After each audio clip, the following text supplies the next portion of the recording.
ವಿಶಾಲವಾದಂತಹ ಜಲರಾಶಿಯ ಮಧ್ಯದಲ್ಲಿ ಏಕಕಾಲಕ್ಕೆ ನಮ್ಮೂರ ಜನನವಾಯಿತು. ಯಾರಿಂದ ಸೃಷ್ಟಿಯಾದವು ಎನ್ನುವಂತಹ ಚರ್ಚೆಯನ್ನು ಮಾಡುತ್ತಿರುವ ಕಾಲಕ್ಕೆ ಅಕಾರ ಉಕಾರ ಮಕಾರ ಒಂದಾಗಿ ಓಂಕಾರ ಎನ್ನುವಂತಹ ನಿನಾದ ಒಂದು ಕರ್ಣಗಳಿಗೆ ಕೇಳಿಸಿತು ತಾಯಿ. ಅದನ್ನೇ ಸ್ಮರಿಸಿದಂತಹ ಹೊತ್ತಿಗೆ ಅಂಬಲಪದದಲ್ಲಿ ಗೋಚರವಾದವಳು ನೀನಮ್ಮ. ನಮ್ಮ ಜನನಕ್ಕೆ ಕಾರಣೀಕರ್ತಳು ನೀನೇ ಎಂಬುದು ಗೊತ್ತಾಯಿತು. ಏನಾಗಬೇಕಮ್ಮ ನಮ್ಮಿಂದ? ಮಕ್ಕಳೇ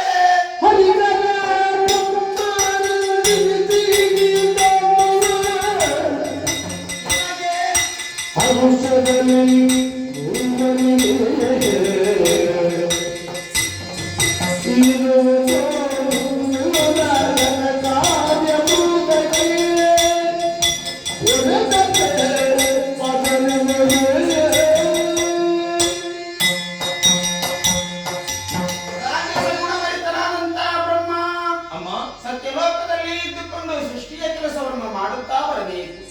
ಸಾತ್ವಿಕ ಗುಣವಂತನಾದಂತಹ ವಿಷ್ಣು ವೈಕುಂಠದಲ್ಲಿ ಇದ್ದುಕೊಂಡು ಪಾರಣಾ ಕೈಂಕರ್ಯವನ್ನು ಮಾಡುತ್ತಾ ಬರಬೇಕು. ಆಗಲಿ ತಮೋ ಗುಣವಂತನಾದಂತಹ ಈಶ ಕೈಲಾಸದಲ್ಲಿ ಇದ್ದುಕೊಂಡು ಲಯದ ಕೆಲಸವನ್ನು ಮಾಡುತ್ತಾ ಬರಬೇಕು. ನಾನು ಹೇಳಿದಂತಹ ಕಾಯಕವನ್ನ ನಿಷ್ಠೆಯಿಂದ ಪಾಲಿಸುತ್ತಾ ಬನ್ನಿರಿ ಮಕ್ಕಳೇ. ಕಷ್ಟ ಬಂದರೆ ಚಿಂತಿಸುವಂತ ಭೀತಿಯನ್ನ ಪಡೆಯುವಂತ ಅವಶ್ಯಕತೆ ಇಲ್ಲ.